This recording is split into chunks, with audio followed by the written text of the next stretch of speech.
নমস্কার, জেব্রা ক্রসিংয়ে আপনাদের স্বাগত। আজকে এই যে ভিডিওটা করছি, এই ভিডিওটা অবশ্যই করার প্রয়োজন হতো না যদি না একটা তরতাজা প্রাণ, 42 বছরের একটি প্রাণ কিছু মানুষের অবহেলার কারণে, শুধু অবহেলার কারণে এই পৃথিবী ছেড়ে না চলে যেত। হ্যাঁ, আপনারা নিশ্চয়ই এতক্ষণে বুঝতে পারছেন আমি রাহুল অরুণোদয় ব্যানার্জির কথা বলছি। 42 বছর বয়স, 1983 সালের 10ই অক্টোবর তার জন্ম। আর এই মর্মান্তিক ঘটনাটা এই মর্মান্তিক ঘটনা আমরা ফেস করলাম 29শে মার্চ 2026-এ। শুটিংয়ে গেছিলেন, শুটিং চলাকালীন তিনি মারা যান। আমরা জানি তার প্রথম টিভি সিরিয়াল খেলা, তারপরে তিনি বহু তুমি চিরদিনই তুমি যে আমার এই সিনেমাটা দিয়ে তিনি জনপ্রিয়তা অর্জন করেন এবং তার 60টার বেশি সিনেমায় তিনি অভিনয় করেছেন, 10টার বেশি ওয়েব সিরিজে অভিনয় করেছেন এবং প্রায় 11টা টিভি সিরিয়ালে অভিনয় করেছেন এবং তার একটা খুব জনপ্রিয় পডকাস্ট ছিল সহজ কথা বলে। তার বাবা ছিলেন একজন সাংস্কৃতিক কর্মী, বিশ্বনাথ ব্যানার্জি। তার একটি নাটকের দল ছিল, নাটকের দলটির নাম হচ্ছে বিজয়গড় আত্মপ্রকাশ। তার হাত ধরেই তার অভিনয় জগতে প্রবেশ। প্রথম নাটক 3 বছর বয়সে, রাজদর্শন বলে একটি নাটক। হ্যাঁ, তবে এই যে ভিডিওটা করার মূল উদ্দেশ্য এটা নয় যে রাহুল বন্দ্যোপাধ্যায় আমার কত প্রিয় ছিল, আমি তাকে কত ছোটোবেলা থেকে দেখেছি, সে আমাকে সপ্তাহে কতবার ফোন করত, গতকাল রাত্রে তার সঙ্গে আমার কি কথা হয়েছে, এই সবগুলো এখানকার প্রতিপাদ্য বিষয় নয়। মৃত্যুর পরে এর একটা প্রতিযোগিতা চলে, যে এখনও চলছে, রাহুল কার কত প্রিয় ছিল, কে তাকে কতভাবে চেনে, দেখেছে, ইত্যাদি ইত্যাদি ইত্যাদি। এই মৃত্যুটা জীবন কত অনিশ্চিত এটা তো অবশ্যই আবার প্রমাণ করলো, কিন্তু তার সঙ্গে কিছু অপ্রিয় সত্যের সামনে আমাদের দাঁড় করিয়ে দিয়েছে। রাহুল তালসারি বলে একটি জায়গায় একটি সিরিয়ালের অভিনয় করতে গেছিলেন, যেখানে তিনি শুটিংটি করছিলেন, বা ইউনিট বা প্রোডাকশন হাউস বা ডিরেক্টররা যে স্থান বেছেছিলেন সেই জায়গাটার নাম হচ্ছে তালসারি। ঘটনাচক্রে বহু বাঙালির মতো আমিও অনেকবার গেছি, কিন্তু এখন যে জায়গাটা অনেকটা নির্দিষ্ট, গোটা বিষয়টা নিয়ে একটা ধোঁয়াশা আছে, তবুও অনেকটা নির্দিষ্টভাবে যে জায়গাটা বোঝা যাচ্ছে সেই জায়গাটা কিন্তু খুব নিরাপদ নয়। সেখানে ওখানকার স্থানীয় মানুষেরা বলে যে ওখানে ঘূর্ণি আছে, পায়ের নিচ থেকে মাটি সরে যায়, বালি সরে যায় এবং চোরা বালি আছে। এটা আমরাও বারবার গিয়ে শুনেছি এবং আমরা সাহস করে সেখানে নামিনি বা দাঁড়াইনি, কারণ ওখানে বলা হয় যে 10 মিনিটের বেশি 10 মিনিট ওখানে দাঁড়িয়ে থাকা যায় না। এবং জোয়ার ভাটার একটা অদ্ভুত আচরণ ওখানে। সেই রকম একটি জায়গায় তিনি তার নায়িকাকে নিয়ে অভিনয় করছিলেন। শুটিং হচ্ছিল, দুখানা ক্যামেরা রেডি ছিল, বলা হচ্ছে ড্রোনও নেওয়া হয়েছিল। সেটা নিয়ে নানা রকম ন্যারেটিভ তৈরি হচ্ছে তার মৃত্যুকে কেন্দ্র করে। এবং এই এত ন্যারেটিভ তৈরি হচ্ছে, তার মানেই একটা জিনিস আমাদের মতো সাধারণ মানুষের বুঝতে অসুবিধা হচ্ছে না যে এখানে কিছু লুকানো হচ্ছে।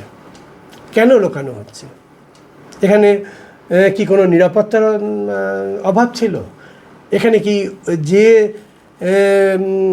যে সিনটার শুটিং হচ্ছিল সেটা কি তাদের স্ক্রিপ্টে ছিল না? বা স্ক্রিপ্টে থাকলেও কিভাবে ছিল?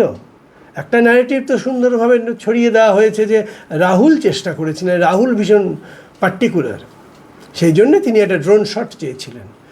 কিন্তু শিল্পী, কলা কুশলী এরা নিজেরাই বলছেন যে ড্রোন শট আগে থেকে নির্ধারিত থাকে এবং ড্রোন শটের জন্যে আশেপাশে সবাইকে সরিয়ে দেওয়া হয়, ফলে এলাকায় কেউ ছিল না। কিন্তু এরকম একটা বিপজ্জনক জায়গায় আমরা জানি, ইউনিট জানে না কি করে, এটা তো একটা অবশ্যই বিস্ময়ের প্রশ্ন। সেখানে কোনো নুলিয়া থাকবে না, কোনো বিপর্যয় হলে সেখান থেকে কোনো রেস্কিউ টিম থাকবে না, এটা কি করে হয়?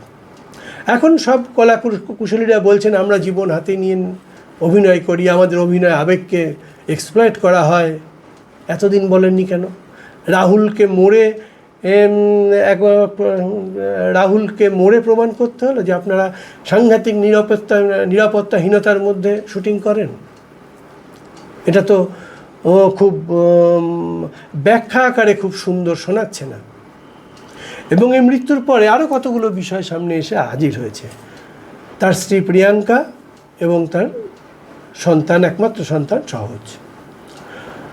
ইতিমধ্যে অনেকেই বলতে শুরু করেছেন যে প্রিয়াঙ্কা কেন সিনেমার মতো করে তার দুঃখ প্রকাশ করছে না, তার বুকে আছড়ে পড়ে কেন কাঁদেনি, তার 4-5 দিন 7 দিন সময় লেগে গেল কেন তার শোক প্রকাশ করতে, প্রতিবাদ জানাতে, থানায় গিয়ে অভিযোগ জানাতে।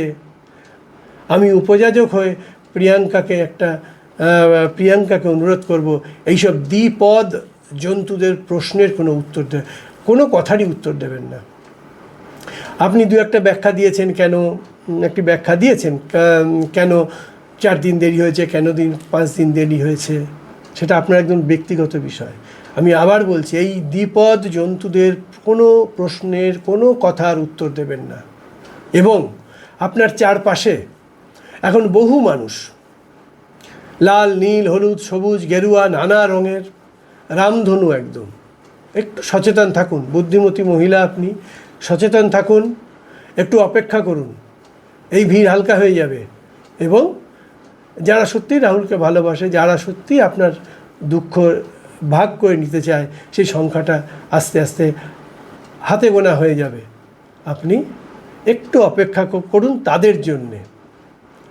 কারণ একটা অদ্ভুত ব্যাপার দেখুন, এটা আমি দর্শকদের জন্য বলছি। একটা দাবি উঠেছে যে সিজ ফায়ার, কর্মবিরতি, মঙ্গলবার থেকে কর্মবিরতি, আগামীকাল থেকে কর্মবিরতি হবে। কিসের জন্যে? কুশলীদের নিরাপত্তার জন্যে। এবং 2-1 বিখ্যাত অভিনেত্রা বলছে আমরা শেষ দেখে থাকবো। কিসের শেষ দেখবে? এবং নিরাপত্তার জন্যে তারা সিজ ওয়ার্ক করছে। রাহুলের জন্য কি করছে? রাহুলের যে মারা গেল, এর সত্যটা আবিষ্কার করার জন্য তাদের দাবিটা কি? তাদের দাবির মধ্যে আমি যতটুকু শুনেছি, তারা কিন্তু আগামী দিনে তাদের নিরাপত্তার জন্য তারা কর্মবিরতিতে গেল। তারা রাহুলের মৃত্যুর জন্য গেছে বলে এখন অবধি শুনিনি। এই প্যাটার্নটা কিন্তু কিছুদিন আগের আরজি করের সেই দুর্ভাগা মেয়েটার অভয়ার মৃত্যুর প্যাটার্নের সঙ্গে মেলে। প্রচুর ভিড়, প্রচুর রাত জাগা, প্রচুর রাস্তায় লোক, প্রচুর সেলিব্রিটিদের নানা বাইট, তারপরে কিন্তু কোথায় সব যেন হারিয়ে গেল। এবং আমাদের মহামান্য সুপ্রিম কোর্ট সে স্বতঃপ্রণোদিত হয়ে কেস নিলেন এবং তিনি সেখানে কী নিয়ে সময় নষ্ট হলো? হাসপাতালের নিরাপত্তা, হাসপাতালের ডাক্তার, অন্যান্য কর্মী, রোগী, তাদের নিরাপত্তা নিয়ে। কিন্তু যে নিরাপত্তাহীনতার জন্য মেয়েটি মারা গেল, সেটার কিন্তু কোনো বিচার হলো না। এবং তার ফলে এখন কি হয়েছে? সেই অভাগা বাবা মা হতাশায় ক্লিষ্ট তারা, এবং তারা একটি বিশেষ রাজনৈতিক দলের হয়ে মানুষের দরজায় দরজায় ভোট ভিক্ষা করছেন। কিসের জন্য? তার মেয়ের বিচার পাওয়ার জন্য। অতএব এই যে রাহুলের মৃত্যু, এই রাহুলের মৃত্যুরও বিচার কিন্তু কতটা কি পাওয়া যাবে, এই নিয়ে কিন্তু আমার সন্দেহ থাকলো। কারণ এই উত্তেজনা থাকবে না, আস্তে আস্তে মিলিয়ে যাবে।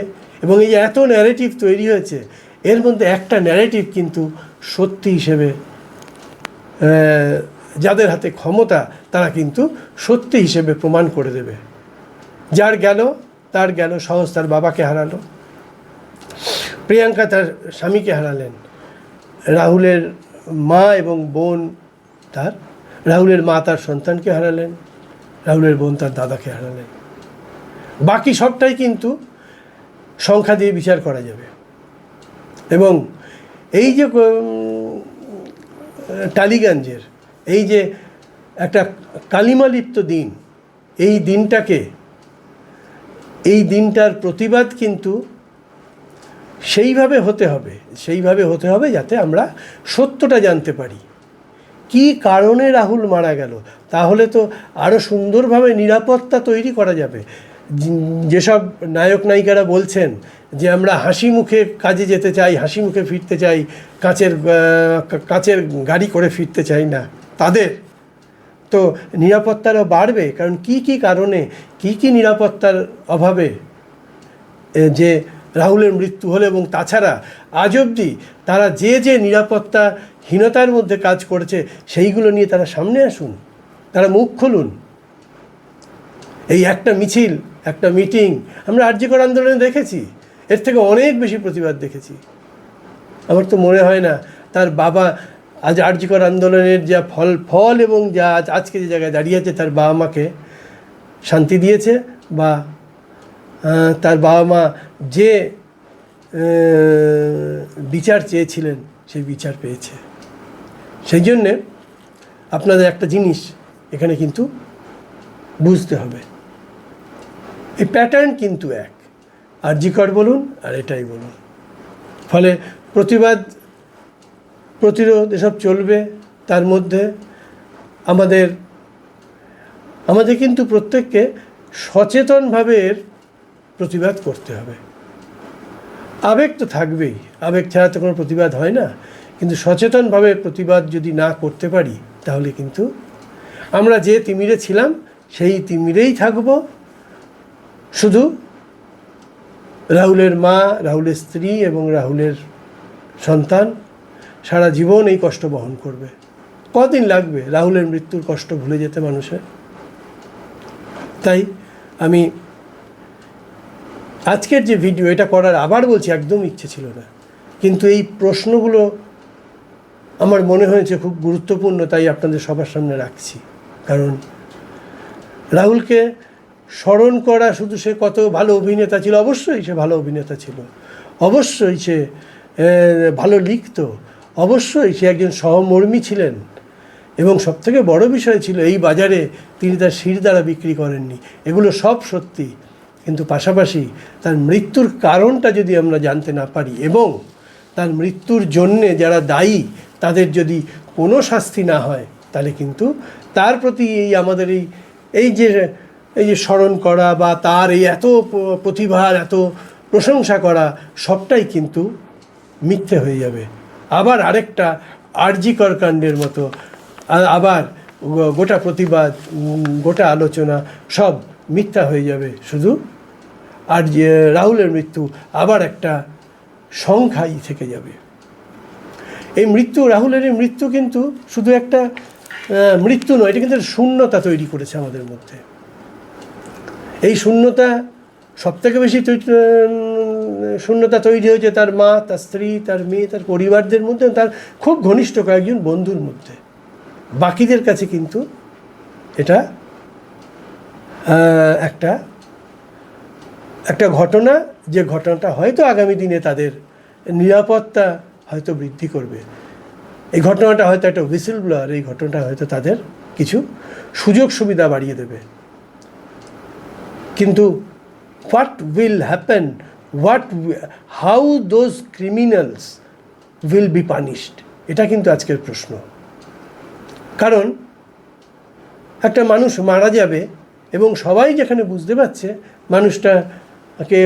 মানুষটা একটা ইউনিটের অবহেলার জন্য মারা গেছে, তার শাস্তি হবে না? আমি তো মনে করি তার শাস্তি হওয়া দরকার। আপনারাও নিশ্চয়ই মনে করেন। আমরা সবাই ব্যথিত, আমরা সবাই কষ্ট পাচ্ছি, কিন্তু সেই কষ্ট লাঘব করার রাস্তা হচ্ছে এর জন্য যারা দায়ী তাদের কিন্তু শাস্তি হওয়া দরকার। শাস্তি না হলে কিন্তু এই জিনিস আবার ঘটবে, একই রকমভাবে ঘটবে। এবং এই প্রসঙ্গে আরেকটি কথা বলি, সেটা হচ্ছে এই টালিগঞ্জ ইন্ডাস্ট্রিতে অনির্বাণকে ব্যান করা হয়েছে। যারা ব্যান করেছে তাদেরও এই মিছিলে দেখলাম খুব ভারাক্রান্ত মুখে তারা ঘুরে বেড়াচ্ছে, এবং তাদের সঙ্গী সাথী সবাইকেই দেখলাম। তা অনির্বাণকে যদি ব্যান করা যায়, তাহলে এই যে magic moments and motions pictures নাকি নাম, যারা প্রোডাকশন হাউস, তাদের কেন ব্যান করা হবে না? আমি এই প্রশ্ন আপনাদের কাছে রাখলাম। আপনারা ভাবুন, সচেতনভাবে ভাবুন যে অনির্বাণকে যদি ব্যান করা যায়, তাহলে why not this production house, এদের কেন ব্যান করা হবে না? এবং এই প্রশ্নটা তো শিল্পী, কলা কুশলীদের মধ্য থেকে উঠে আসা উচিত। এটা কিন্তু দুর্ভাগ্যজনকভাবে সেটা উঠে আসেনি। তারা বলছে আমাদের নিরাপত্তার ব্যবস্থা করা হোক। নিরাপত্তা কে দেবে, কাকে দেবে, কিভাবে দেবে? অনেক প্রশ্ন সামনে এসে হাজির হবে। রাহুল কিন্তু মরে গিয়ে অনেক প্রশ্নের সম্মুখীন করে দিয়ে গেল আমাদের এবং এই টালিগঞ্জ ইন্ডাস্ট্রিতে। রাহুলের সম্পর্কে যে কষ্ট, সে দুঃখ, সে তো আছে, থাকবে।